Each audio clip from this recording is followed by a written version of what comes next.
Olá, seja bem-vindo ao Círculo Mágico. Vamos tentar pensar juntos em voz alta.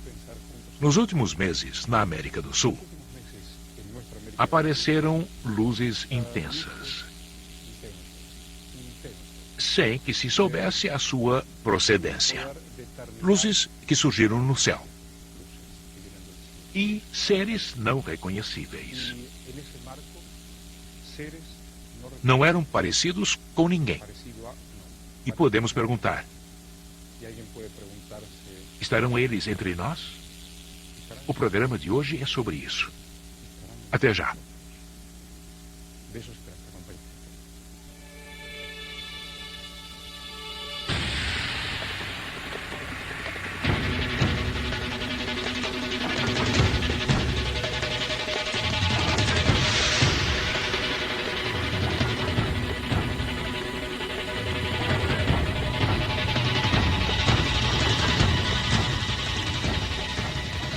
Para pensar em voz alta, Alejandro Agostinelli. Obrigado pela sua presença. Andrea Simondini, pesquisadora de campo do grupo Vision OVNI. Ricardo Damian Labaroni, morador de Governador Ugarte, que com uma câmera conseguiu registrar algo que será comentado e avaliado aqui no programa de hoje. E Luiz Burgos, pesquisador de campo da FAO. O que quer dizer FAO? Fundação Argentina de Ovniologia. Por que devo supor que os extraterrestres existem? Onde tenho que ir? Onde tenho que observar? Em que tenho que fixar minha mente e meu olhar para dizer que eles existem? A pergunta é para mim? Para todos, faremos um bate-bola. A pressuposição da existência dos extraterrestres é uma questão muito antiga, remontando a milhares de anos. Desde que o homem pensa, olha para o céu, imagina e tenta se comunicar com outras inteligências. E progressivamente as identificou com divindades ou seres mais parecidos conosco. A identificação agora é com extraterrestres, outros seres que podem vir de outros mundos para nos visitar. Acho que é mais uma crença do que uma certeza, no sentido em que nos perguntou. No caso da certeza estar ligada à ciência, comprovar que 2 mais 2 são 4. Comprovar, investigar, observar. Alguma experiência pessoal. O que foi que você viu, conseguiu registrar e a partir daí poderemos avaliar? Eu vi algo realmente estranho. Está aparecendo na tela. Relate na medida em que for passando. Aconteceu na sua cidade? Na minha cidade. Estamos falando de Governador Ugarte. Atrás do terreno de minha casa. Fica a 400 quilômetros da cidade de Buenos Aires, capital da Argentina. E então? Saí de casa e vi um objeto rosado vindo pelo caminho, no campo, e voltei correndo para casa. E lá se fala muito sobre o chupa-cabra e essas coisas, mas falam de brincadeira. Entrei em casa, liguei a filmadora e quando saí, a luz já estava chegando numa montanha. Quando comecei a filmar, na mesma hora, a luz foi para o céu e ficou pequena como uma estrela. E aí começou a se mover. Não era uma estrela? Não era uma estrela porque eu a segui. Deixou um rastro vermelho e então foi para o céu, numa altura que não era a altura de uma estrela. Burgos, não pode ter sido um satélite? Não, absolutamente. A investigação demonstrou que é um fenômeno recorrente na região, com várias filmagens mais próximas e mais distantes. Há vários testemunhos, inclusive a polícia local acredita nos fatos. Há várias pessoas que acreditam. E o que se vê além da luz? Não é uma luz. Em determinado momento, Ricardo se aproximou com o zoom da filmadora e observou-se uma estrutura sólida, com aparência de um objeto material, com uma espécie de movimento contra a saída de luz. Estamos vendo, está sendo mostrado. Com um núcleo bastante sólido, que chama a atenção de estarmos diante de algo estruturado. Estruturado. Quando falei satélite, aí está a aproximação. E é muito luminoso. E numa cidade como a sua, de Casaril Baixo, provavelmente deve ter resplandecido todo o céu. Quando você vê essas experiências, o que diz?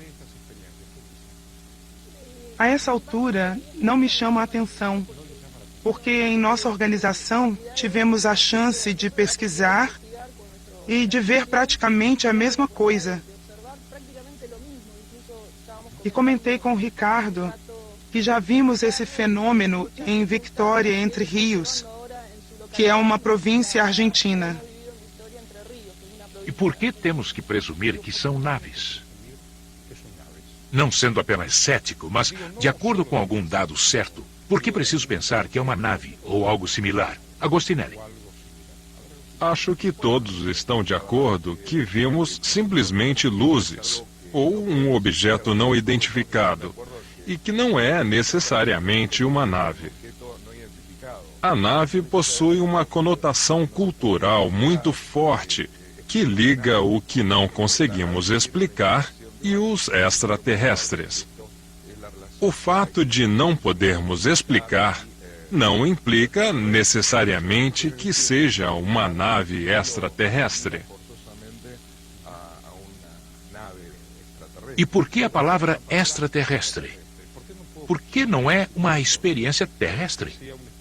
Falei extraterrestre porque é uma crença mais difundida, embora exista quem ache que são artifícios criados na Terra e que estão sendo operados de forma sigilosa em lugares pouco povoados.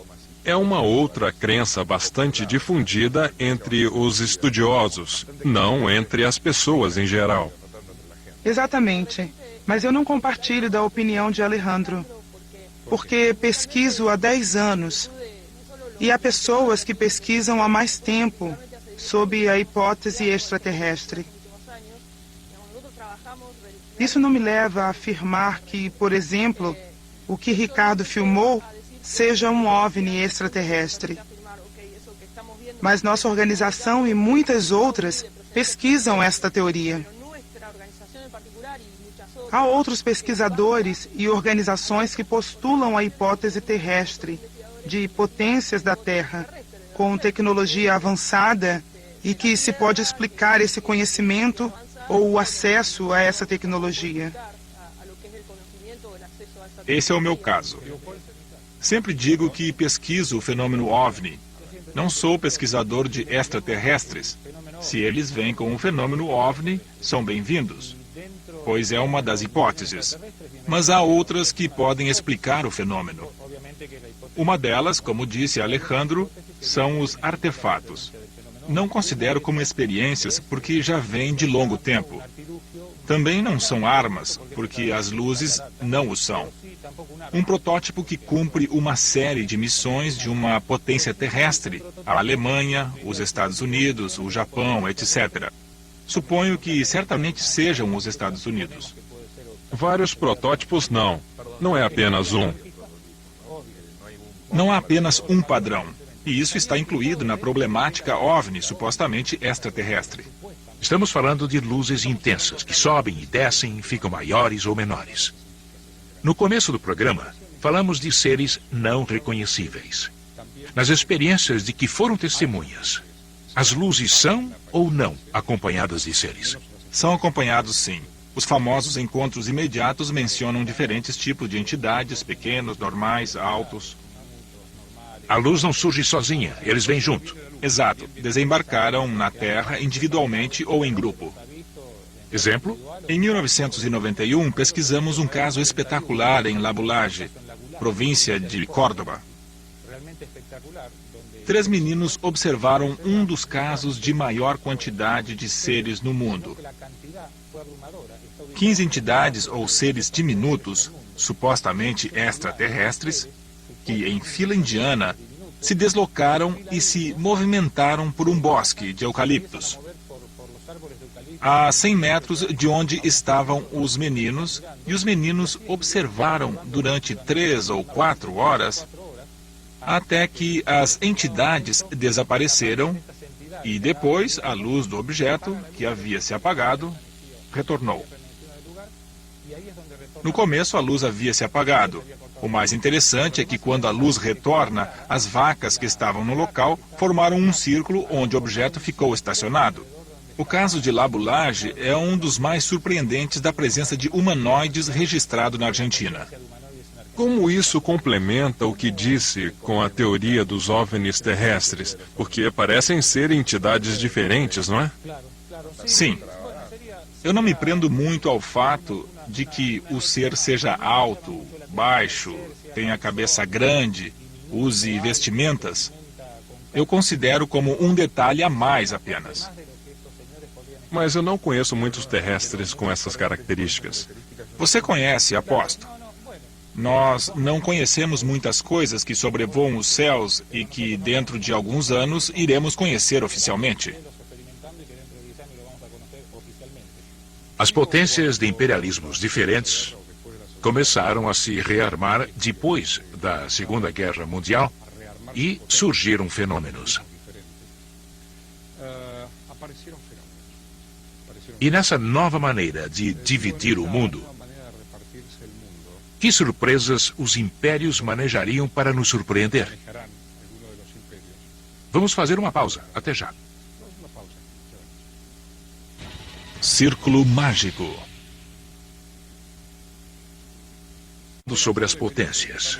A União Soviética e os Estados Unidos que brincavam com os extraterrestres e com os OVNIs. Tem informação disso? Brincavam em que sentido? Simulando naves, assustando, surpreendendo um ou outro lado, mentindo tanto um quanto o outro. Se falamos em mentira, os americanos encenaram vários projetos que estão concatenados com o fenômeno OVNI. 2 anos antes do estabelecimento oficial da era moderna dos fenômenos OVNI, eles tentaram criar o famoso Triângulo das Bermudas. Até os anos 80, não se falou de outra coisa que não fosse o desaparecimento de navios e aviões naquele local. Depois vieram os Homens de Preto, outros tipos de fenômenos. Voltaram a reiterar com Howell. Na era moderna, surgiu o chupa-cabra. Foram encenações desde a década de 40, sem deixar de mencionar o famoso suposto experimento Filadélfia. Você mencionou os Homens de Preto. Pedro Romaniuk nos fala sobre os Greys. Vamos ouvi-lo. Círculo Mágico. Os extraterrestres estão entre nós. Não afirmo isso sozinho. Meu mestre e saudoso Solari Parravicini e Lobsang Rampa falaram dos seres do planeta azul que no final do ano de 2002 estarão entre nós, caminhando, agindo e nos ajudando, consciente ou inconscientemente, sendo que muitos poderão vê-los e estarão com eles. Não podemos identificar o planeta azul, mas os seres ajudarão a reconstrução da nova civilização de que tanto falou Solari Parravicini. Existem centenas, milhares de formatos diferentes e já existem naves circulando em nossa atmosfera.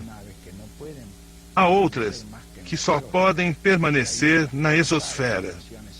E há estações espaciais de até 600 quilômetros de extensão, que circulam em torno da Terra e que já foram fotografadas pelos satélites da NASA, em preto e branco e em cores.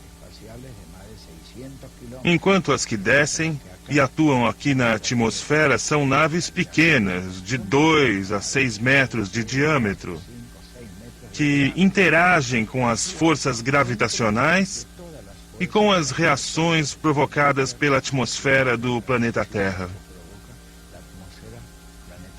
Todas as mensagens indicam que chegou a hora do homem despertar sua consciência, orando, meditando e se preparando para que a bendita terra do Cone Sul seja a mais poderosa de todas as nações. A única nação sem fronteiras, sem limites, sem dinheiro, com novas estruturas e que irá receber o que restar da humanidade. Isso foi profetizado há 25.860 anos na Bíblia Romana.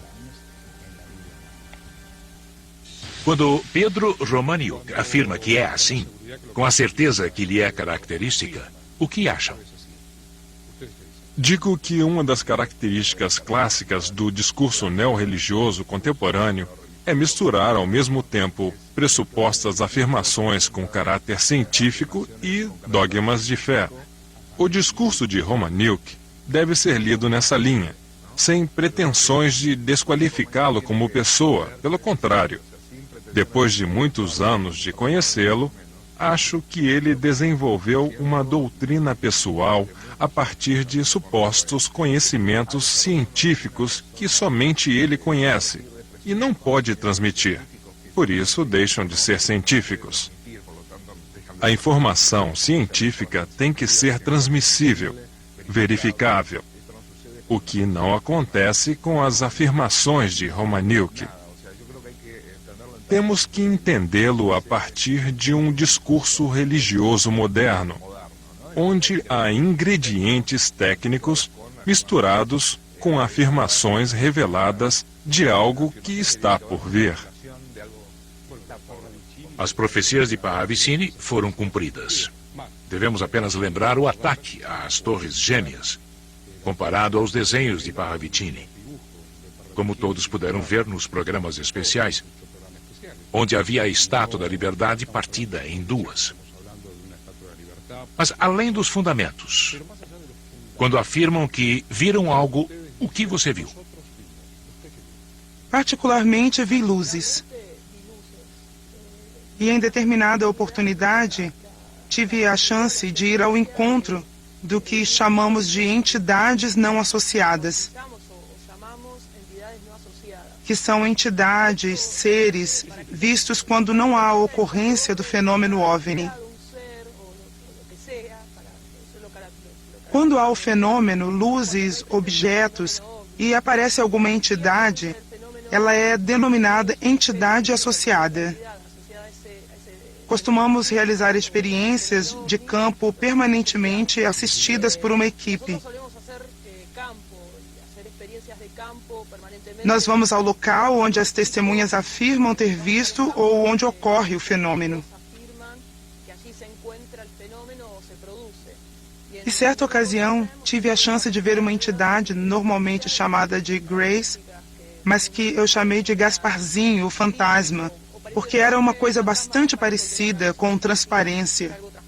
Vi também uma quantidade de luzes que foram fotografadas e filmadas.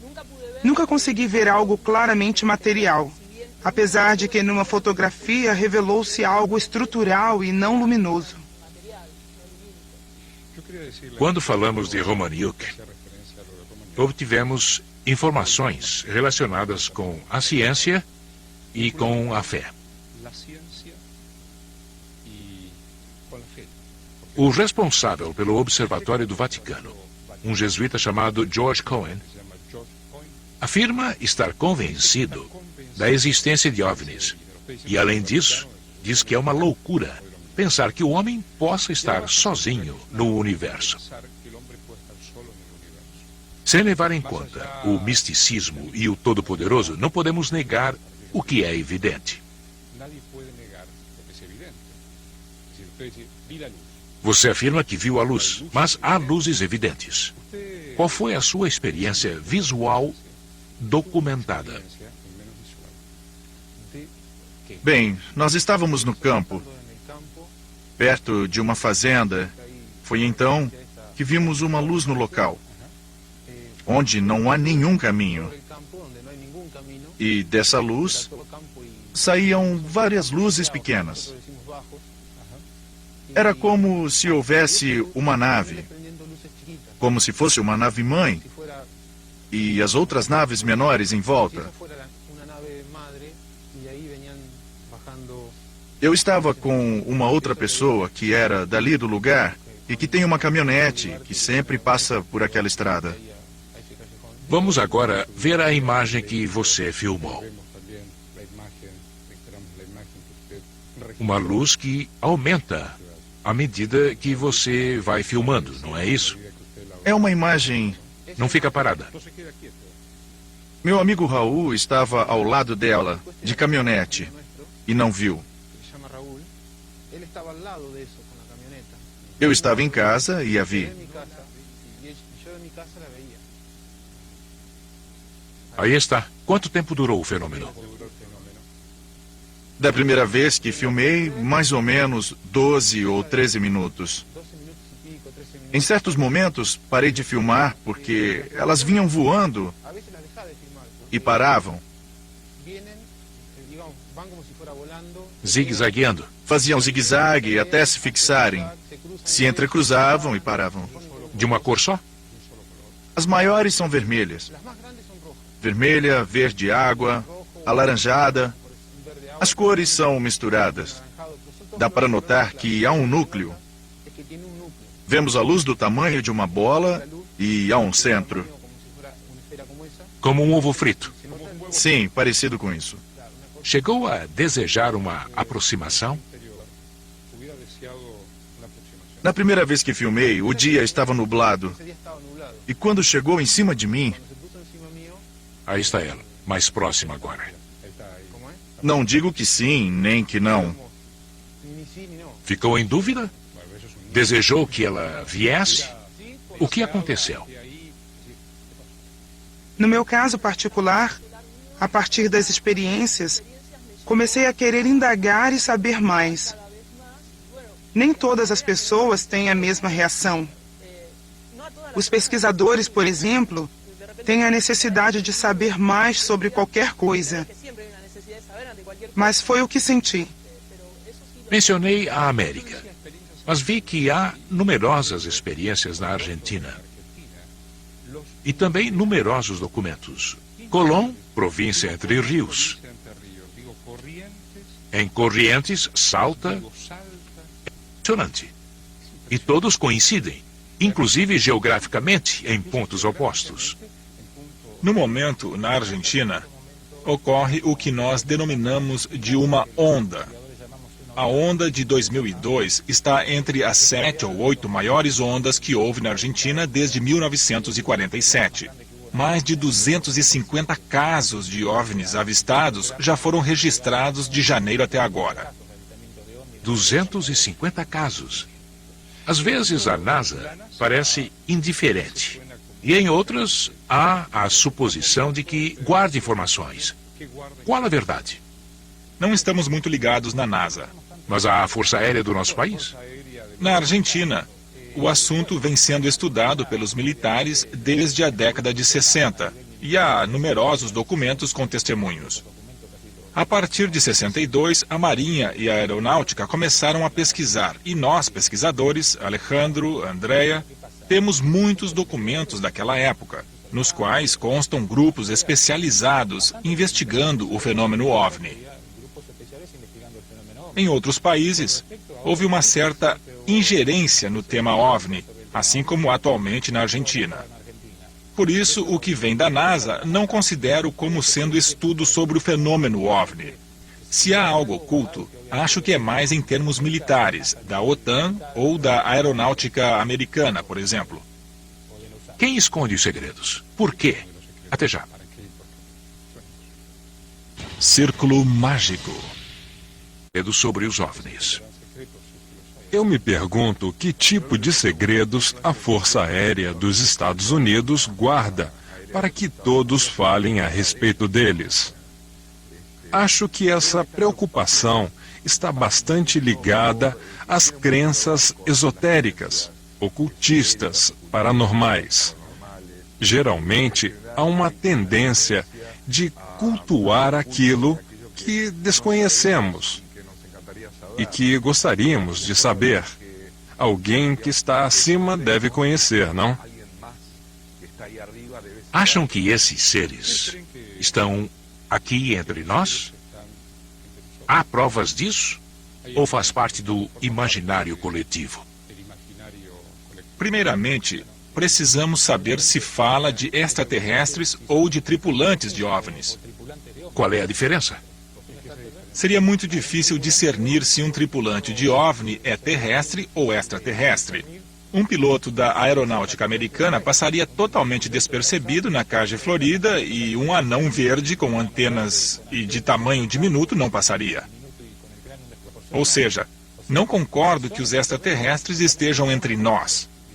Mas outro tipo de entidade biológica tranquilamente passa despercebida. É difícil afirmar. Acho que de alguma maneira estão sim. Acha que estão entre nós? Sim, para mim, estar entre nós significa interagir conosco. Por exemplo, no começo de agosto desse ano, houve muitos testemunhos com relação a mutilações em Bahia Blanca. Mutilações de animais? Não, em pleno centro de Bahia Blanca. Em ruas fora do centro, como a Rua Corrientes, onde testemunhas observaram durante uma semana um ser que pula de árvore em árvore. Em Colón, Entre Rios, há testemunhos de terem visto um ser com características similares às do chupa-cabra, que ataca os animais, as pessoas e que vão parar no hospital. Então há uma interação. Claro, mas são encontros imediatos. O fato seria de estarem entre nós, aqui, sentados, camuflados. Não sei se existe um ser extraterrestre com uma tipologia humana. Pode ser, assim como pode surgir no céu sem que ninguém os identifique. É um assunto que deve ser pesquisado, porque não há evidências concretas. É uma hipótese de estudo. Quem são os anõezinhos verdes? Uma invenção? Um grupo musical que eu saiba. Um grupo musical, claro. Mas há pessoas que viram anões verdes. Às vezes, o imaginário individual se transforma num tema comum que é coletivo. Falei do grupo musical porque ele tem esse nome por causa de uma aparição de anões verdes na região de Las Cuevas. E em La Pampa, com todos esses casos de mutilações, um investigador do local recolheu uma infinidade de testemunhos de observação de anões verdes. Não é um caso típico de aparição na região de La Pampa ou na Argentina. Há definições dessa tipologia em diferentes partes do mundo. E o que são? E o que dizem? Há os que dizem que são extraterrestres, como os que dizem que são malformações genéticas. Há diversas hipóteses. Perguntamos a Dante Franch quais são as diferentes hipóteses sobre o assunto. Vejamos. Círculo mágico. A questão da visita ou da presença extraterrestre na Terra é tão antiga quanto a própria humanidade. Desde a existência da humanidade, há registro da presença de extraterrestres entre nós. Defendo a presença de observadores impessoais, que nos observavam das naves, monitorando a Terra, do espaço, mas também a existência de seres com características humanas, muito similares aos humanos, e que podem passar despercebidos em nossa sociedade. Talvez viajando num transporte coletivo, no metrô, ou até trabalhando num escritório, como se não fosse um extraterrestre, recolhendo informações constantes sobre a nossa forma natural de vida. Essa é uma postura um tanto abrangente no sentido de que estiveram historicamente e que hoje estão aqui como observadores impessoais. E uma terceira posição é a presença extraterrestre que se contata com a humanidade de forma telepática. Por que não diretamente? Porque, se o fizessem, estariam influindo em etapas evolutivas que não podem influir, porque há leis cósmicas que os regem e nas quais se baseiam para o contato com a humanidade. Essas civilizações que nos visitam se transportam em naves de diferentes tipos. As naves antigas, observadas no princípio do século, pareciam gigantescos leques, das quais saíam naves menores que eram observadas na Terra. Os discos clássicos, como o caso Arnold em 1947, como uma sopeira de cabeça para baixo, com as janelinhas ao redor. Ou os clássicos pequenos chapéus, naves com uma espécie de cúpula na parte superior. Depois, começaram a aparecer naves triangulares, esféricas e até as naves translúcidas, que permitem uma visão das estrelas. São naves pequenas, de até 2 metros de diâmetro, mas há também naves com quilômetros de extensão, que de repente surgem do nada. Ficam paradas durante alguns minutos, passíveis de serem observadas e voltam a desaparecer. Inclusive, em casos filmados, se percebe, no momento do desaparecimento, um quase imperceptível rastro de fumaça, apenas visto quando vemos em câmera lenta. Na minha opinião, não há dúvida de que as naves extraterrestres existem e que vêm de uma multiplicidade de mundos habitados e que talvez façam parte de nossa evolução. Ou seja, que estão aqui nos observando de uma forma impessoal, tentando acompanhar o processo evolutivo do planeta Terra. Círculo mágico. Dante Frantz disse que fazem parte de nossa evolução. Você concorda com isso? A mitologia dos extraterrestres faz parte da evolução cultural da humanidade. Em 1947 começaram as aparições de discos voadores, que foram mudando de forma. A evolução da dinâmica interna dessa mitologia acompanhou nossas expectativas com o passar do tempo. As aparições e as histórias que circularam nos anos 50 estavam relacionadas com a paranoia do clima pós-bélico. Também estavam relacionadas aos temores nucleares, que foram se dissipando depois da década de 70. Nesse sentido, vejo uma evolução. As preocupações psicológicas mais recentes incorporam o discurso dos que creem e considero o discurso de Frantz também com o discurso de quem acredita. E o exemplo que foi dado sobre as pessoas do Vaticano a favor da existência de extraterrestres faz parte da mesma coisa que compartilhamos. Ninguém está excluído dessa vontade de encontrar e interagir com outras inteligências, nem mesmo os céticos. Eu adoraria, apesar de me considerar um cético benevolente, ter um encontro imediato com um extraterrestre, ou que alguém me apresentasse provas. Algum de vocês sabe sobre casos de pessoas abduzidas? Sim. Em Ugarte há um povoado que fica a 12 ou 15 quilômetros, chamado Plá. E um rapaz seguia de carro por uma estrada de terra. E então ele perdeu o controle da sua caminhonete. Ele sentiu que estava sendo erguido e então desmaiou.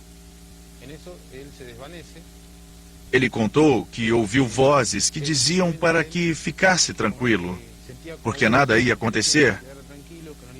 Apenas iam retirar uma amostra de sangue. Quando acordou, estava a 15 quilômetros da estrada, num outro lugar chamado Laguna Lescoba. A nave estava ao lado dele e o acompanhou até em casa, onde entrou e deitou. Naquela noite ele não conseguiu dormir. Às 2 da manhã, voltou ao lugar onde esteve e havia marcas das 4 rodas da caminhonete em direção à casa dele. Mas para trás não havia nenhuma. E havia marcas no braço dele, como se tivessem tirado sangue com agulhas. Mesmo assim, na Argentina são poucos os relatos de abduzidos.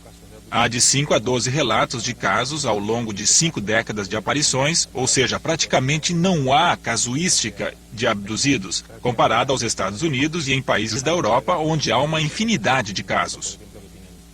No Chile, há o famoso caso Valdés. Estava pensando, sem considerar as coincidências, e se estão ou não entre nós, quem são vocês? Até já. Círculo Mágico. Durante esse tempo que os ouvia com atenção e respeito, me perguntava quem é cada um de vocês.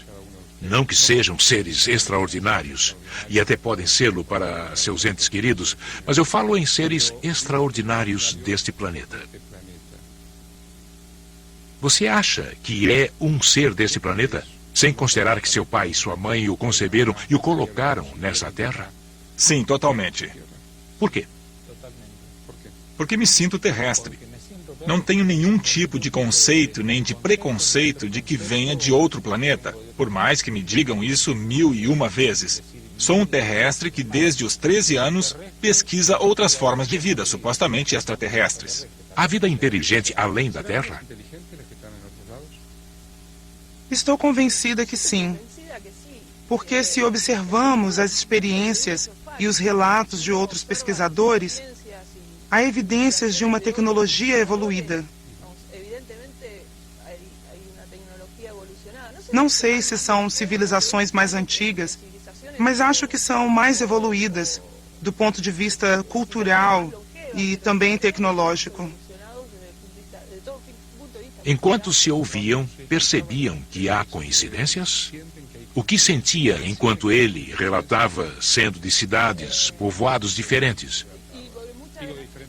Do ponto de vista da experiência e das coincidências puras do que vivemos.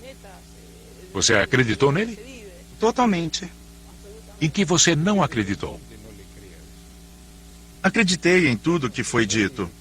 Porque se tivesse me contado há um tempo atrás, não acreditaria tanto.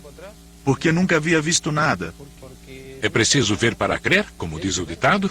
Eu sempre ouvi falar dos OVNIs, dos discos voadores, do chupacabra e achava que eram lendas. Agora que vivi isso pessoalmente, pude ver. Mudou sua vida? Não, não modificou. Apenas me interessei mais pelo caso. Agora sei que realmente acontece alguma coisa. O seu vizinho, que teve a experiência com a caminhonete, as marcas, ele está louco? Não.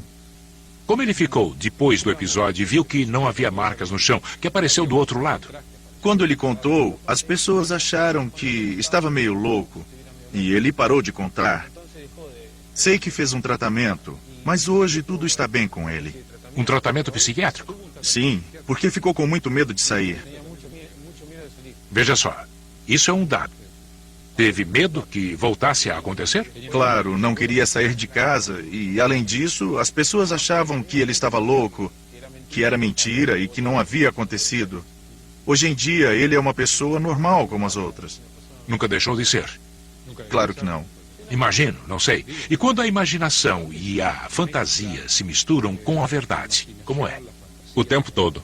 O tempo todo? Acho que o tempo todo. Como podemos distinguir? Há milhares de espectadores que nos assistem e pensam: eles estão dizendo mentira ou verdade? Não, quero dizer o seguinte. O tempo todo, na vida cotidiana, acontecimentos objetivos se misturam com acontecimentos do imaginário. Seguimos por uma avenida e pressupomos que o sinal vai mudar de cor. Por isso, esperamos um pouco e arrancamos com o carro. Mas é uma crença nossa que o sinal vai mudar de cor. Se ele não mudar, podemos atropelar alguém, ou seja, estamos continuamente agindo através de atos de fé, da imaginação, expectativas. Mas quando você dirige, não pede para que a luz mude. É um ato mecânico, previsto e programado. E também reflexo. Não é reflexo, é um mecanismo programado. É diferente de ficar olhando para o céu, esperando que uma luz apareça. É diferente. O que eu quero dizer é que, continuamente, agimos no mundo através de atos de fé, de crenças e de imaginação. Quando alguém qualifica um relato extraordinário de puramente imaginário, está cometendo um erro grave, porque sempre há misturas de acontecimentos reais com projeções imaginárias, não? E isso acontece em todas as áreas da vida, tanto ao se avistar um OVNI, quanto num encontro casual com alguém que não vemos há muito tempo. Acontece em qualquer episódio da vida cotidiana e se acentua quando estamos diante de algo que não podemos explicar. Alejandro, eu gostaria de esclarecer que, depois de ouvirmos as mensagens de Romaniuk e de Frantz, não concordamos com a mensagem dos redentoristas e nem com o outro extremo, com a mensagem apocalíptica. Porque uns acham que o mundo acabará quando houver uma guerra geral, e outros que será a vinda do Messias de um planeta. E há várias pessoas que dizem ter tido contato com esses seres, que eles lhes deram datas apocalípticas, e os anos vão passando, as datas também, e nada. Na virada do século, esperamos e não houve nada. Sabemos apenas que o homem está cada dia mais louco, perverso e egomaníaco. Acho que isso também faz tanto mal quanto as posições céticas. Olhem, estamos vendo na tela. Quem terá colocado isso aí? Isso é uma forma de arte contemporânea, não? Arte contemporânea?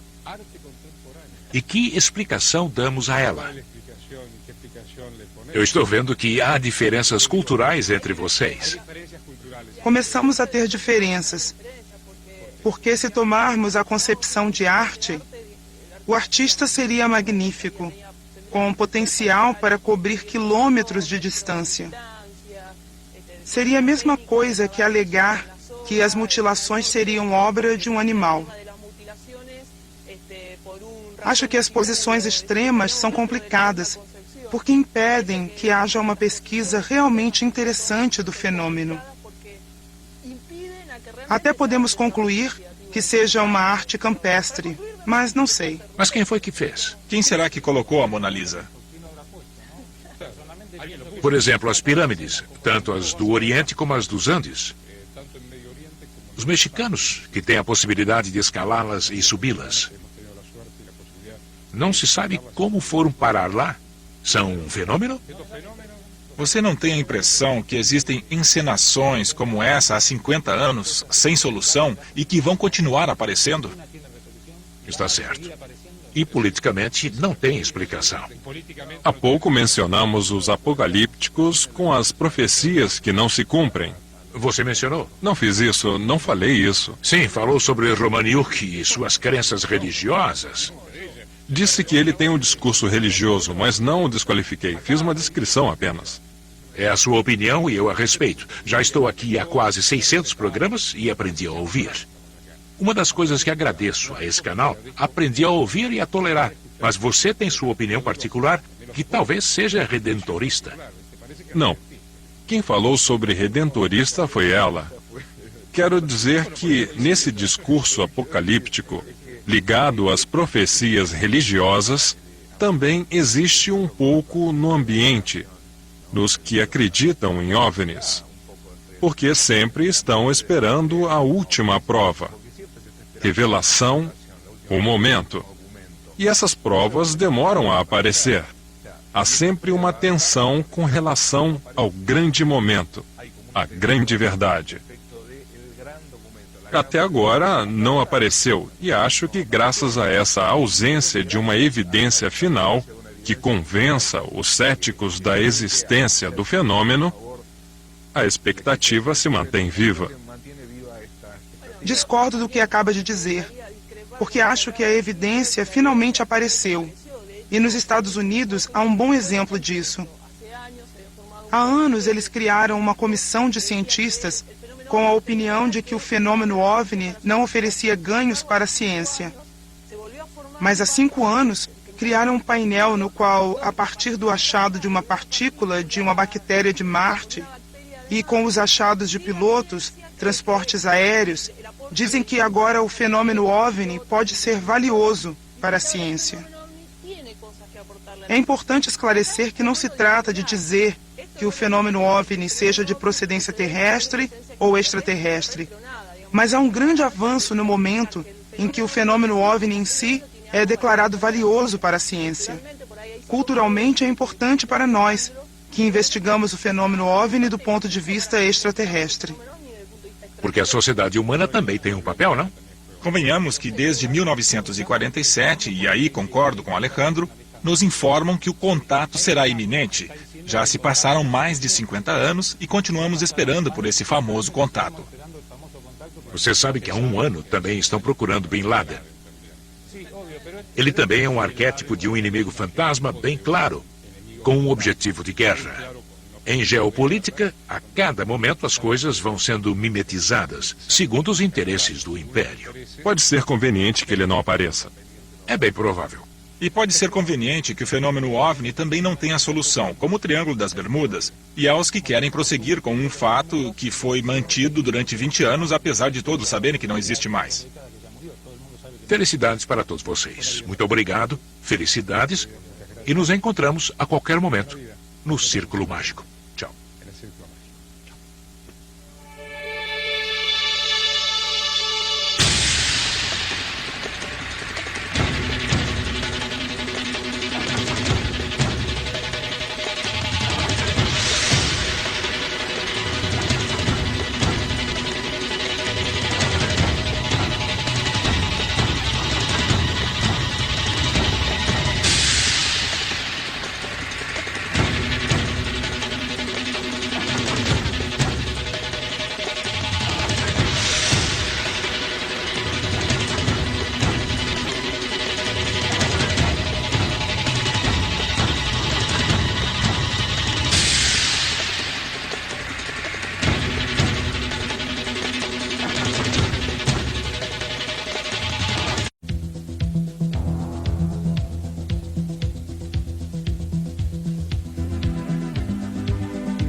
Durante a década de 80, eu me interessei pela situação política entre os Estados Unidos e a União Soviética e a possibilidade de uma guerra nuclear, dando atenção especial à corrida armamentista e às armas nucleares. Eu era diretor de uma organização sem fins lucrativos, sediada em Santa Bárbara. No final da década, vimos uma mudança radical. Vimos a União Soviética se desintegrar pacificamente e uma desaceleração na corrida armamentista. Mas, ao mesmo tempo, o governo americano continuava construindo armas muito estranhas. E eu passei a pesquisar o motivo por trás disso. Qual seria o alvo? Qual seria a nova estratégia? O novo objetivo dessas armas inusitadas? No verão de 89, uma pessoa me disse que eu jamais compreenderia a política militar americana a menos que eu investigasse os OVNIs. Foi a primeira vez na vida. Eu tinha 40 anos na época. Foi a primeira vez que eu ouvi alguém dizer a palavra OVNI num contexto sério. Como eu estava fazendo uma investigação séria, achei ser minha obrigação seguir aquela pista. A pessoa que havia me dado a dica era, no meu entender, crível e confiável. Então pensei, bem, é melhor eu dar uma pesquisada nisso. Até então, eu ignorava completamente que a questão dos OVNIs era tratada como segredo de Estado. Portanto, no verão de 1989, eu fiz uma rápida pesquisa a respeito dos OVNIs e ficou evidente para mim que a questão dos OVNIs era mesmo muito secreta. Sem dúvida nenhuma. Aquela percepção só fez aumentar meu interesse, porque eu conhecia a fundo a mecânica dos segredos de Estado. Quando você estuda a corrida armamentista durante 10 anos, como eu tinha feito, tudo é segredo. A própria essência da corrida armamentista é manter tudo em confidência. Mas o segredo sobre os OVNIs estava tão bem guardado, era tão bem armado e envolto numa enorme quantidade de informações falsas, que eu fiquei surpreso. Duas coisas me impressionaram. Primeiro, devem existir muitos segredos, porque o grau de confidência é muito alto. E segundo, deve ser algo tão importante que eles tomaram medidas extremas para manter o que sabem bem longe do conhecimento do cidadão comum. Então, qual será o segredo? Venho tentando entender esta pergunta desde então. Qual é o segredo? O que eles sabem ou pensam que sabem? Por que o governo tomou medidas tão extremas para manter esses segredos? O que são os OVNIs? E por que eles são importantes? Durante os últimos 8 anos, tenho me dedicado quase que exclusivamente a esses temas, com digressões mínimas em outras áreas. E mais, nos últimos 4 anos, eu tenho dedicado todo o meu tempo à investigação e publicação de temas relacionados aos OVNIs. Por que a investigação sobre OVNIs é tão importante? A pergunta, o que são os OVNIs e por que eles são importantes, segue sendo um mistério para mim e para todos os investigadores que conheço. Temos ideias e teorias, mas acredito que o maior problema reside no fato de os OVNIs serem algo genuinamente misterioso para os peritos que os viram e estudaram. Gente que dispõe dos instrumentos, instalações, equipamento, conhecimento e demais elementos necessários para analisá-los.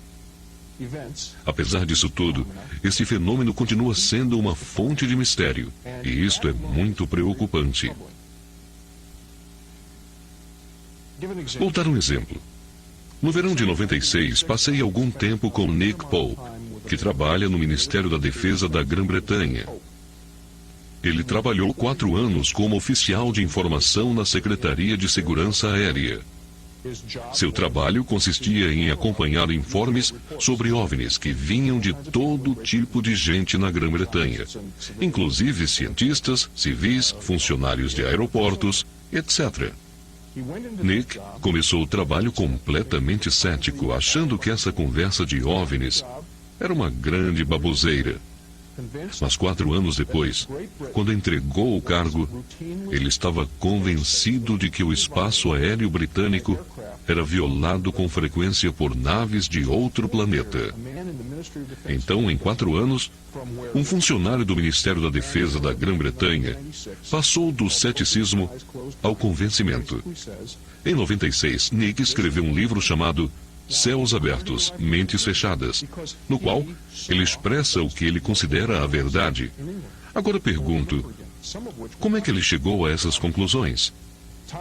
Por que ele viu os melhores relatos de OVNIs da Inglaterra, alguns dos quais vinham de instalações militares ultra secretas, de gente cujo trabalho era monitorar os céus, procurando qualquer coisa que pudesse ameaçar a segurança britânica? Essas pessoas lhe contaram histórias tão impressionantes que ele foi forçado a concluir que essas coisas eram reais. Porém, ele só podia especular que esses objetos fossem de outro planeta ou alienígenas, porque ninguém conseguia dizer o que eram.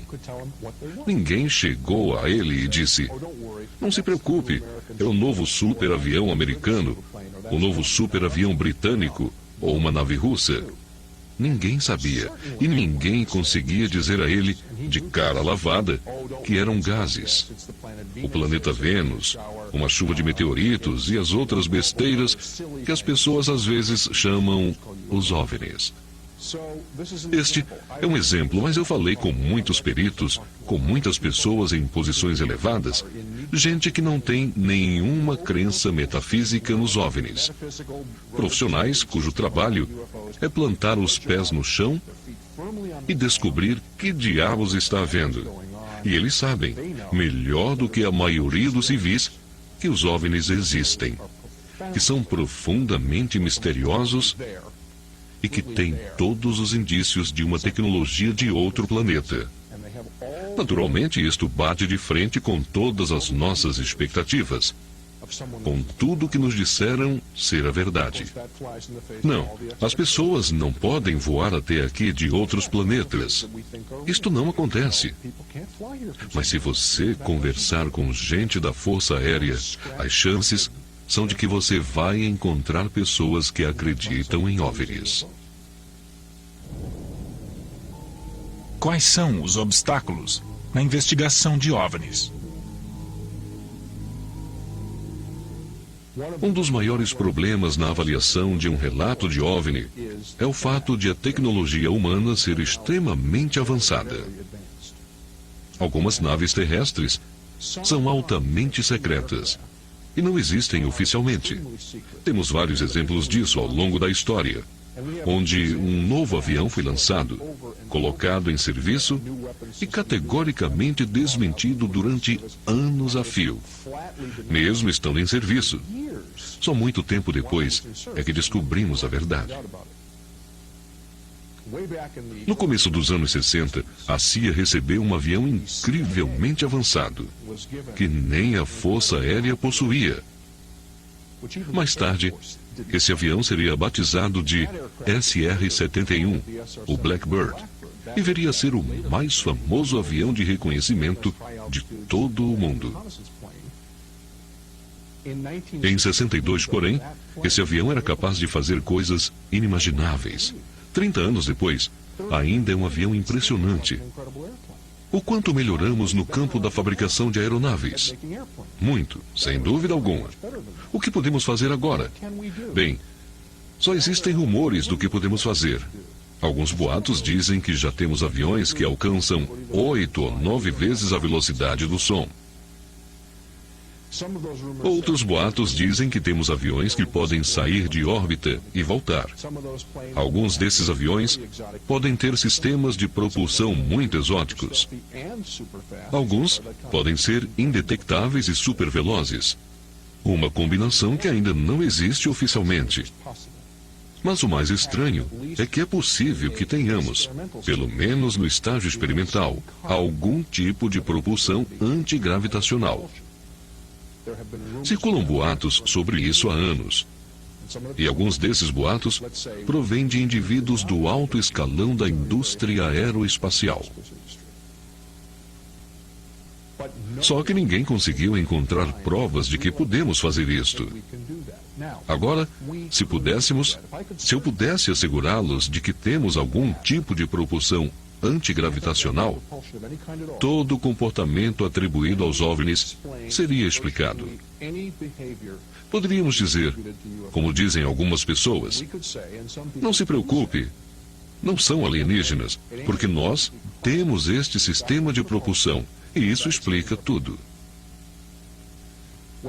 Pessoalmente, eu não creio que seja tão simples assim, já que não existem indicadores sérios de que já contamos com esse tipo de propulsão.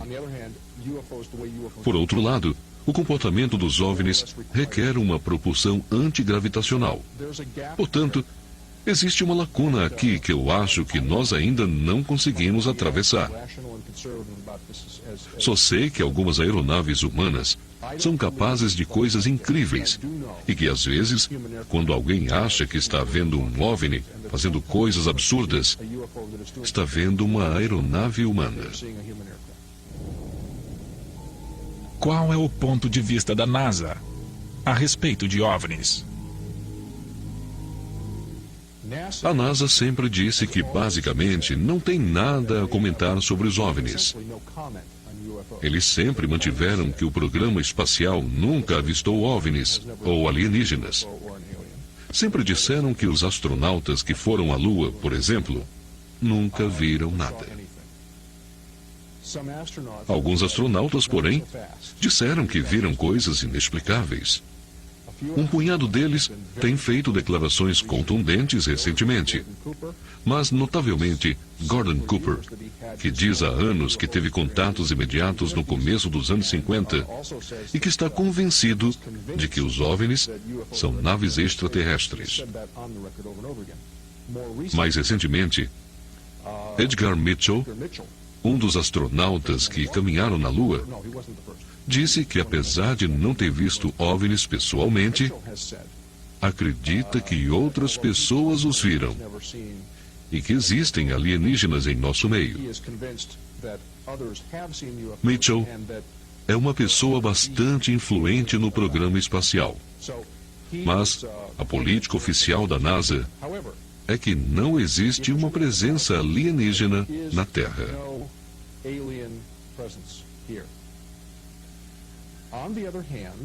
Por outro lado, a NASA mudou radicalmente de atitude nos últimos anos quanto à questão da existência de vida no espaço exterior.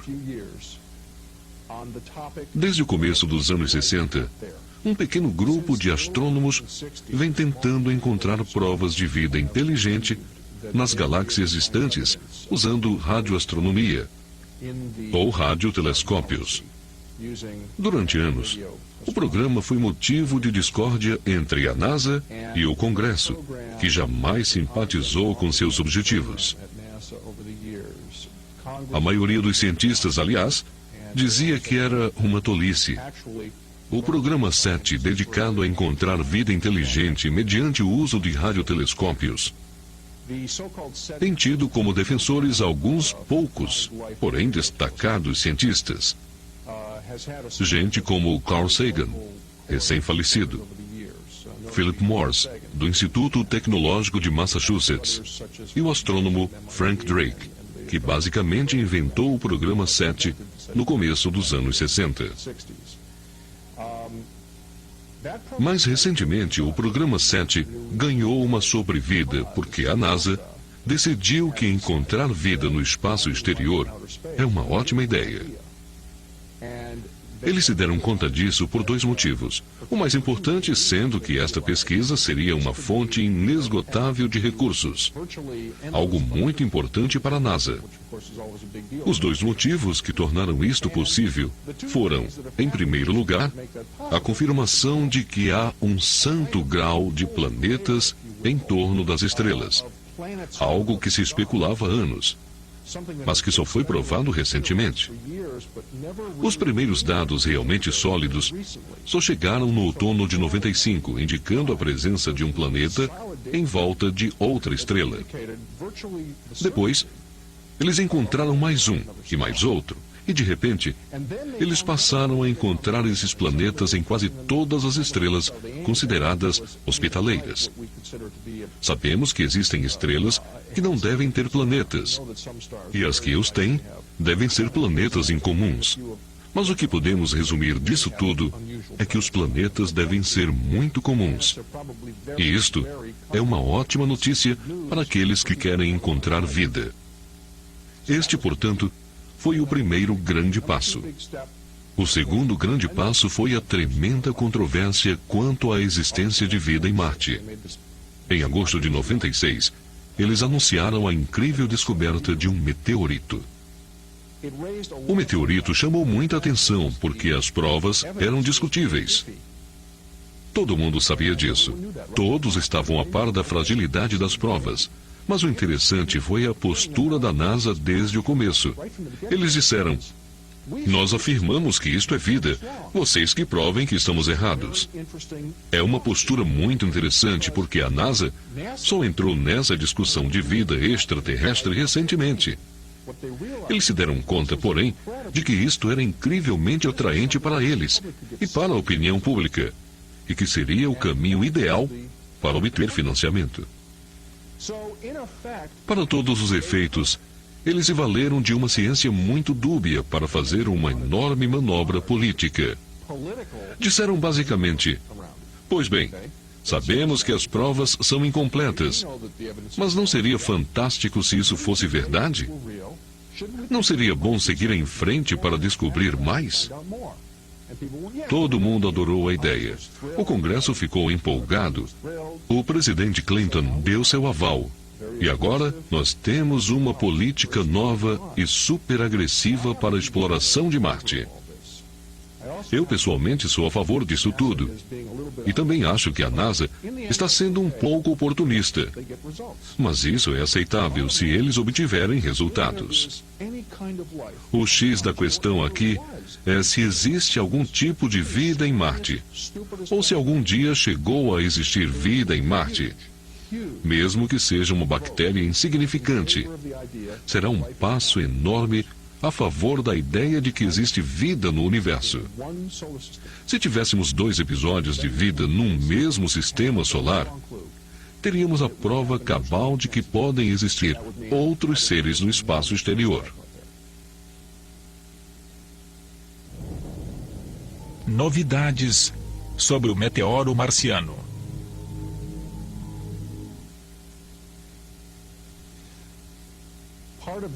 Para que possamos avaliar o verdadeiro significado do meteoro de Marte, é preciso que seja realizada uma investigação super detalhada para determinar se a vida em Marte pode ter vindo da Terra, ou vice-versa. Em outras palavras, é possível que a vida tenha se estabelecido aqui em nosso sistema solar, devido a um acontecimento celeste que fez com que a vida passasse de um planeta para outro. Não restam dúvidas de que isto pode ter acontecido. Nós temos provas claras de que o meteoro em si resvalou em Marte e veio parar na Terra. Será que um meteoro pode ter resvalado na Terra e ido parar em Marte? É um pouco menos provável, mas não totalmente impossível. Existem provas de que vários meteoros resvalaram em Marte e vieram parar na Terra. Não é um evento incomum. Tudo bem. Agora, existe outra teoria conhecida como teoria das esporas. É uma teoria interessante que foi abraçada por alguns candidatos incomuns. Inclusive Francis Crick, o cientista que co-descobriu a molécula do DNA. Ele escreveu um livro recentemente no qual diz que acredita na teoria das esporas, ou seja, que a vida simplesmente flutua pelo espaço, aterrissando em vários lugares até chegar num planeta favorável. Que a vida, na forma de esporas primitivas, que podem sobreviver no espaço durante milhões e milhões de anos, flutua pelo espaço, resvalando em planetas, meteoros e cometas, até vir parar num planeta como o nosso, onde se estabelece e começa a se desenvolver. É uma teoria maravilhosa. Não temos provas de que seja verdadeira. Mas se for verdadeira, teremos 2 resultados possíveis. Número 1, é possível que haja vida em vários lugares diferentes. E número 2, é possível que as formas de vida sejam parecidas, ou até iguais, em vários lugares diferentes. Esta ideia é muito pouco popular entre a maioria dos biólogos, porque eles dizem: vejam o que o DNA produziu neste planeta. O DNA pode produzir lesmas, vacas, macacos, papagaios, baleias, fungos. Produz tantas formas de vida diferentes, numa variedade tão grande, que não há por que suspeitar de que em outros planetas haja formas de vida reconhecíveis. Por que devemos esperar isto?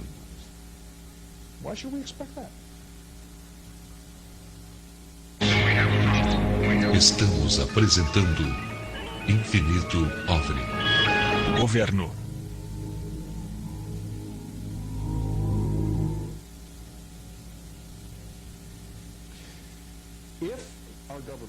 Se o governo americano ou qualquer outro governo sabe alguma coisa sobre os OVNIs, por que eles nos mantêm no escuro?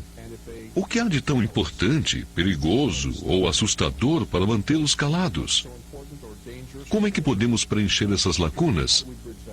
Uma das teorias afirma que o governo não sabe absolutamente nada sobre os OVNIs, porque chegou à conclusão, anos atrás, de que eles eram gases atmosféricos, aviões não identificados ou corpos celestes. Ou seja, que os OVNIs não existem. Eu não acredito nessa teoria, mas há pessoas que acreditam, mas digamos que não seja verdade. Digamos que o governo sabe alguma coisa que já os viu nos radares, já recolheu destroços de OVNIs que caíram, etc e tal. Por que eles não podem nos dizer nada? O que está faltando? Será que eles acham que somos passíveis de invasão? É possível que quando começaram a observar os primeiros OVNIs, logo depois da Segunda Guerra Mundial, a reação inicial tenha sido: caramba, estamos sendo invadidos? De repente os OVNIs estavam por toda parte. Eram vistos por pilotos e captados pelos radares, e isto levou a um certo pânico. Naturalmente, eles resolveram não dizer nada até que soubessem o que estava acontecendo.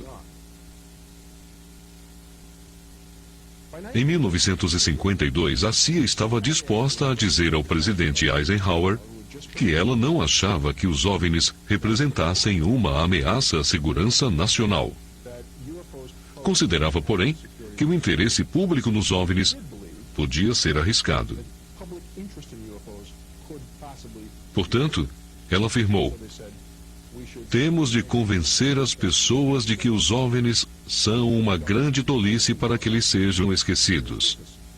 Então virou política do governo minimizar a questão dos OVNIs. Assim sendo, tudo o que eles aprenderam desde então aconteceu por trás de uma política de minimização. Tomemos como exemplo o presidente Carter, que, como promessa de campanha, se comprometeu a contar tudo o que sabia sobre os OVNIs. Mas quando ele se tornou presidente, Carter não contou nada sobre os OVNIs. Por que será? Só podemos especular. As pessoas ainda perguntam, mas ele se recusa a comentar o assunto. Bem, a teoria é que ao chegar à Casa Branca, ele chamou seus conselheiros e disse que queria cumprir sua promessa e contar tudo o que sabia sobre os OVNIs. Mas eles disseram: perdão, presidente, mas o senhor não pode fazer isso. E ele respondeu: como assim? Sou o presidente. Sim, eles retrucaram. Mas o senhor não é o encarregado de tudo.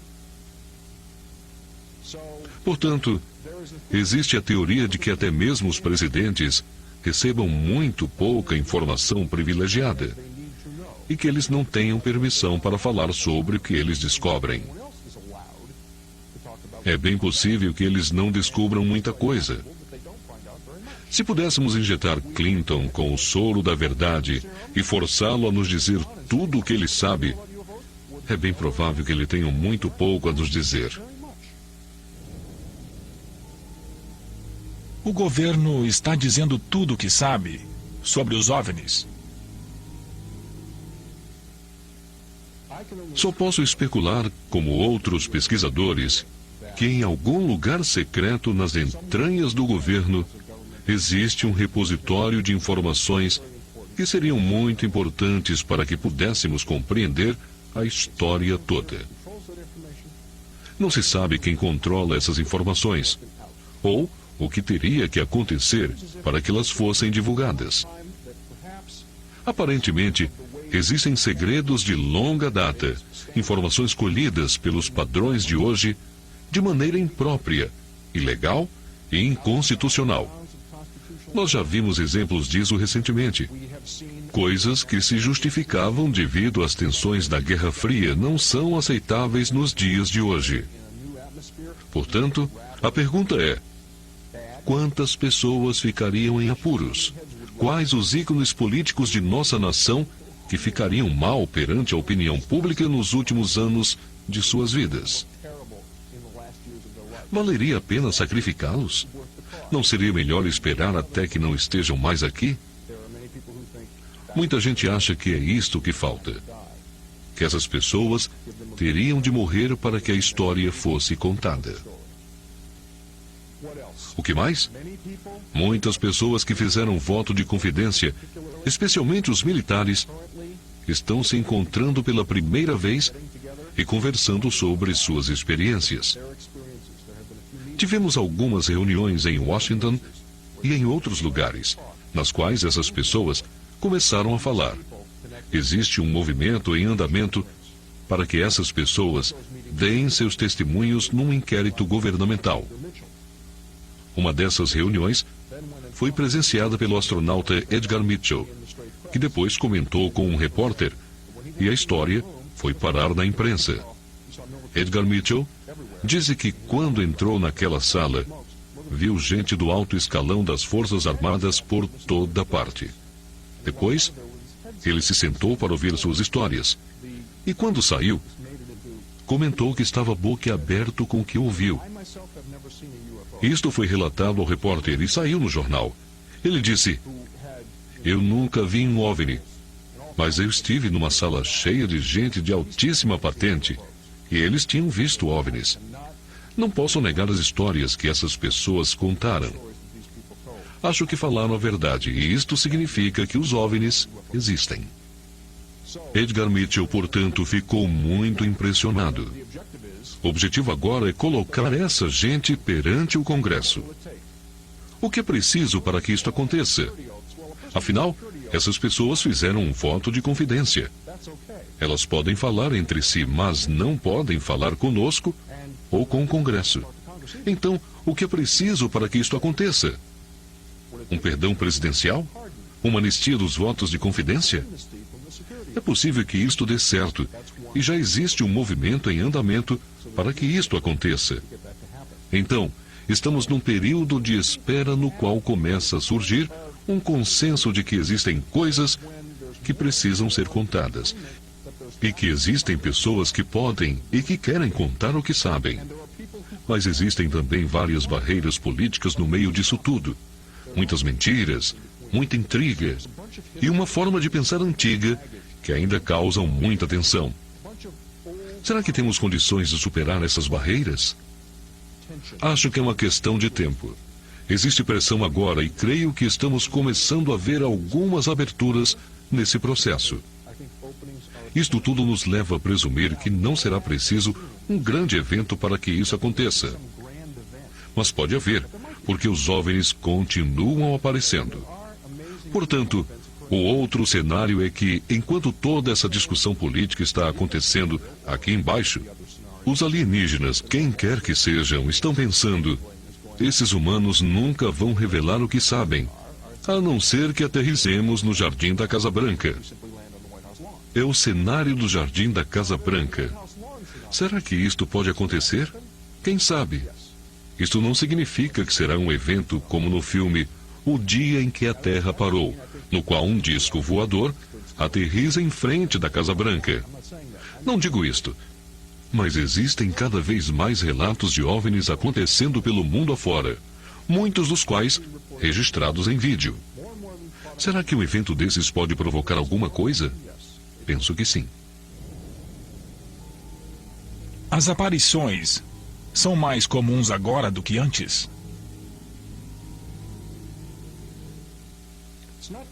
Não existem provas de que a ocorrência de OVNIs seja mais comum agora do que no passado.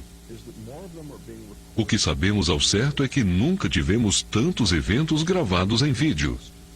Nunca tivemos tantas ocorrências registradas e discutidas no noticiário e na internet.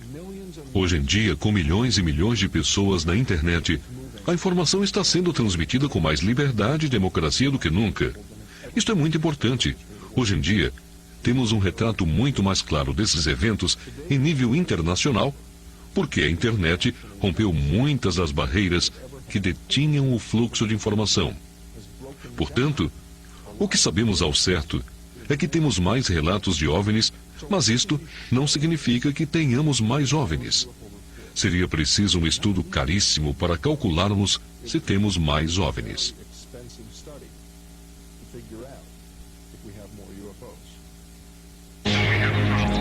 Estamos apresentando Infinito OVNI.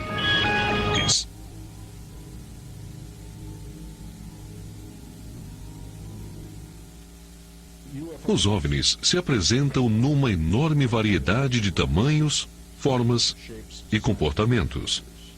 Para começar, devemos eliminar tudo que não seja um mistério autêntico, ou seja, aviões terrestres mal identificados e planetas brilhantes. No grupo dos objetos e fenômenos autenticamente misteriosos, que nós presumimos ser algum tipo de tecnologia, nós temos uma variedade de objetos luminosos. Objetos que são visíveis, basicamente, devido à sua luminosidade. Não podemos ver asas, jatos ou hélices. A única coisa que vemos é uma extraordinária quantidade de luz que se comporta de uma forma estranha. Nós não sabemos o que mais possa existir ali. Este é o primeiro tipo. Depois temos uma variedade de naves estruturadas. O disco voador clássico, em forma de prato. Aparece em vários tamanhos. Já foram avistados objetos deste tipo com alguns metros de diâmetro, e outros com centenas de metros de diâmetro. Tipicamente, eles aparentam ser feitos de metal, mas nem sempre. Já foram vistos no solo, mas geralmente são vistos no ar. Ultimamente, o modelo mais comumente relatado, fora o circular, tem sido o triangular. É impressionante como aumentou o número de relatos de OVNIs com este formato. Por que será? É uma pergunta interessante. Tivemos uma quantidade enorme de relatos de OVNIs triangulares sobre a Bélgica entre 1989 e 1990. Esses objetos não foram somente vistos por pessoas, mas também registrados em filme e em radares militares. Já tínhamos tido relatos desse tipo antes disso. Por exemplo, no estado de Nova York, na metade da década de 1980, J. Allen Hynek, o grande astrônomo americano, que se tornou pesquisador de OVNIs, escreveu um livro chamado Night Siege, sobre esses objetos triangulares. Triângulos voadores também foram avistados sobre a Grã-Bretanha em 1997 e mais recentemente sobre a Califórnia. O que significa isto? Não sabemos. Existem pessoas que acham que essas naves triangulares sejam aeronaves humanas extremamente avançadas, mas não temos certeza. Fora os circulares e triangulares, temos uma grande variedade de formatos alternativos. Existem os OVNIs em forma de charuto que têm sido relatados há muitos anos. São naves sem asas e sem sistemas de propulsão visíveis. Um desses OVNIs em forma de charuto foi visto sobre Mansfield, Ohio, em 1973. Neste caso, 4 militares a bordo de um helicóptero foram parados em pleno voo por um OVNI, que apareceu do nada. Começou como uma luz vermelha e depois se transformou numa nave enorme em forma de charuto. Eles foram parados em pleno voo. Os controles do helicóptero entraram em pane, bem como o rádio e a bússola. Esse foi um dos casos mais importantes em que uma nave em forma de charuto foi avistada. Mas aconteceram vários outros. Aparentemente são naves enormes. E geralmente, quando as pessoas falam de naves-mães, elas descrevem esses charutos gigantescos. Temos ainda OVNIs quadrados e outras naves com formas muito estranhas. Já tivemos relatos de OVNIs parecidos com diamantes e cristais, um dos quais foi visto no Brasil recentemente. Como podem ver, a variedade é enorme. A mais interessante, sendo naves com formato parecido com o planeta Saturno. Ou seja, uma esfera redonda com um anel em volta. Existem até fotos famosas desse tipo de OVNI.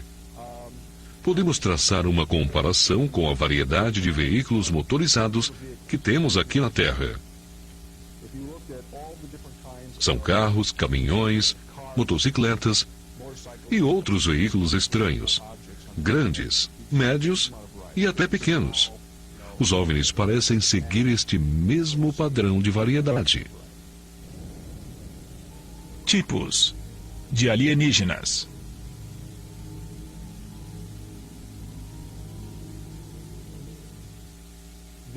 Os alienígenas dos quais temos relatos podem ser classificados em 2 ou 3 categorias. O tipo mais comum até o momento é um alienígena conhecido como cinzento. É muito magro. Tem a cabeça em forma de cúpula, enormes olhos pretos, um queixo pontudo, braços e pernas muito magros e compridos. É basicamente um humanoide, mas com características de inseto. Este tipo de alienígena já foi avistado e relatado um sem número de vezes. Eles aparecem também numa variedade enorme de subformas. Alguns são baixos, com 60 ou 90 centímetros de altura. Outros são altos, passando dos 2 metros de altura. Alguns são extremamente insectoides, como esqueletos de insetos, muitas costelas e apêndices estranhos. Outros têm corpos extremamente suaves, com uma pele comparável à dos golfinhos, muito suave e brilhosa. Eles também vêm em várias cores, desde o branco, passando pelo cinza, o azul e o preto. Os olhos, em geral, são grandes e pretos. Muita gente que diz ter sido abduzida alega que este foi o tipo de alienígena que os visitou. O segundo tipo, mais comum, seria virtualmente igual aos seres humanos. Esta ideia, porém, é muito problemática para qualquer pessoa que tenha um histórico científico. A ideia de que existem alienígenas que se parecem com seres humanos é, do ponto de vista biológico, extremamente improvável. E os cientistas abominam esta noção.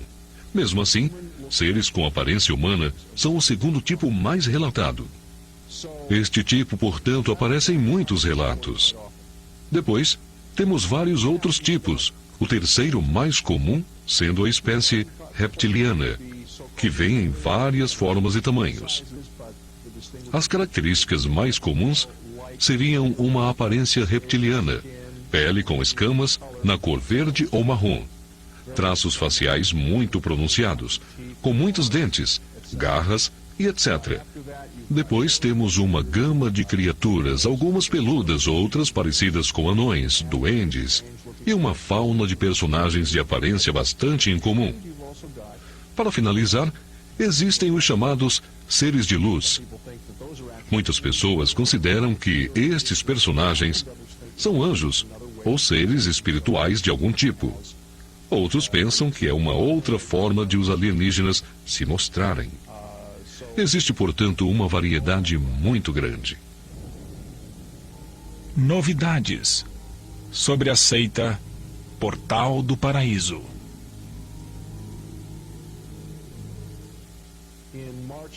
Em março de 1997, testemunhamos um acontecimento terrível, conhecido na mídia como a tragédia do Portal do Paraíso.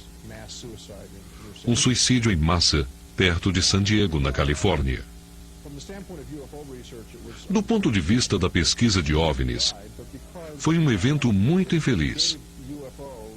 Não só porque 39 pessoas morreram, mas porque os OVNIs ficaram com uma péssima reputação, mesmo que por pouco tempo. Essa gente acreditava que o cometa Hale-Bopp era um sinal que tinha chegado a hora deles passarem para uma realidade mais elevada, e que isto aconteceria numa viagem a bordo de um OVNI. O líder da seita, Marshall Applewhite, vinha dizendo coisas desse tipo havia mais de 20 anos. Uma das coisas que eu acho importante frisar, tanto é que eu fui entrevistado na televisão e no rádio várias vezes durante esse período, é que é preciso fazer uma distinção entre uma crença religiosa e a pesquisa de OVNIs. Marshall Applewhite e seus seguidores eram fanáticos religiosos. Tinham uma crença espiritual sobre deixar este planeta e passar para um nível sobre-humano. Eles acreditavam que encontrariam outros seres transmutados, mais elevados, a bordo de um OVNI. Por isso, a pesquisa de OVNIs acabou sendo associada a este grupo apocalíptico. Estamos apresentando Infinito OVNI. Estão aqui para ajudar ou prejudicar? Não conheço nenhum investigador que possa afirmar com a mínima certeza se os alienígenas estão aqui para fazer o bem, o mal ou para qualquer outro fim. Em princípio, se aceitarmos o fato de que eles estão entre nós, o que já é uma suposição, temos que aceitar, com base nos informes que temos, que existe mais de um tipo. E nesse caso, deve existir mais que uma agenda. Portanto, devemos estar lidando com alienígenas bons e maus, como em qualquer bairro. Muitas pessoas que passaram pela experiência que chamamos de abdução dizem que não foi uma experiência agradável. Mas a maioria dessas pessoas não diz que os alienígenas foram maus. Dizem que a experiência foi ruim, que os alienígenas são descuidados, que não entendem os sentimentos e os temores humanos, que não compreendem a dor. Mas a maioria não afirma que os alienígenas foram maus. Na verdade, poucas pessoas, a não ser aquelas que aderem à teoria de uma conspiração, relataram experiências ou chegaram à conclusão de que os alienígenas são ruins. Eles são extremamente bizarros, imprevisíveis, assustadores, mas talvez não sejam seres ruins. Por outro lado, algumas pessoas tiveram experiências consideradas extremamente positivas. Situações em que os seres foram amáveis, benevolentes e interessados em nos ajudar e instruir. Portanto, temos vários relatos de que as experiências foram muito positivas. Então, pesando tudo, eu teria que concluir que, apesar de eles não nos entenderem muito bem e vice-versa, as experiências tendem a ser entre neutras e positivas. Conclusões.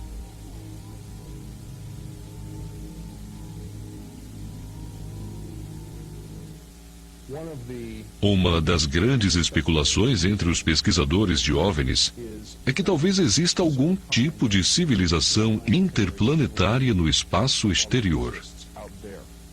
Algumas pessoas gostam de chamá-la de Confederação Galáctica, mesmo que soe um pouco como ficção científica.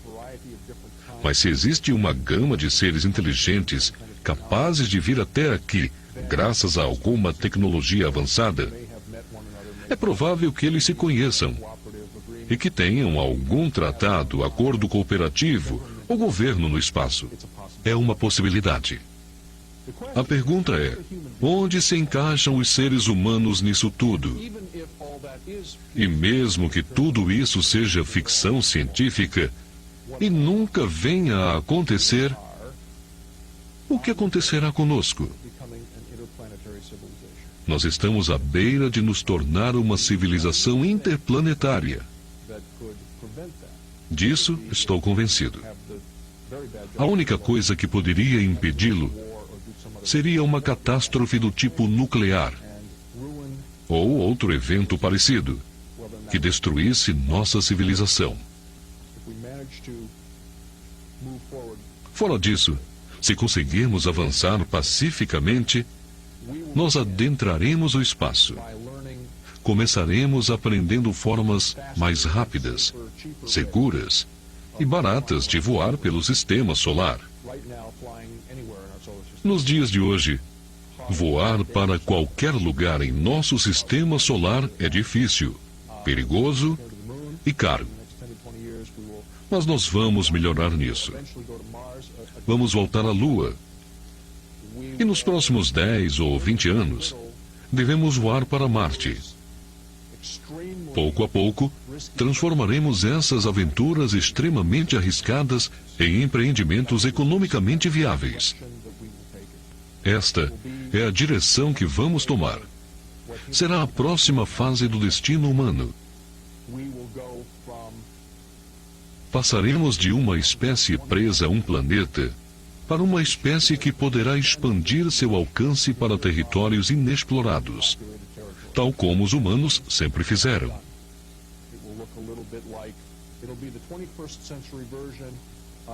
Será a versão do século XXI da conquista do Novo Mundo por parte dos espanhóis, portugueses e italianos. Isso pode acontecer. A pergunta é: será que podemos sair do nosso sistema solar? Algum dia, sim. Na verdade, em teoria, já podemos fazer isto. Mas seria uma viagem muito desagradável ir do sistema solar para qualquer outro lugar. Seria uma jornada demorada, tediosa, incrivelmente perigosa e arriscada. As probabilidades de fracasso seriam enormes.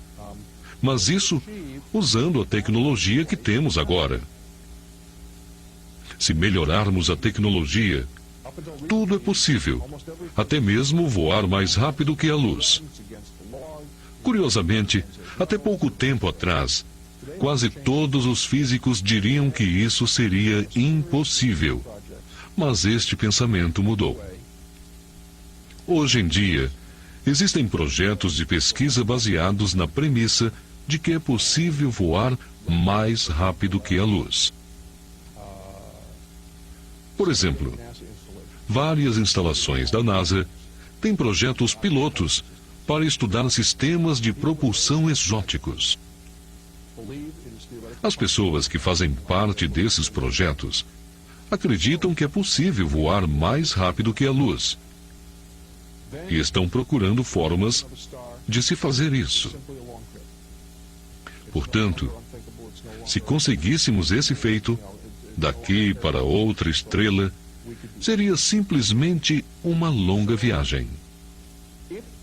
Não seria mais impensável, impossível, desconfortável e etc. Seria possível. Se agora acreditamos que isso seja possível, me parece irracional pensar que uma civilização mais avançada já não tenha ultrapassado esta barreira.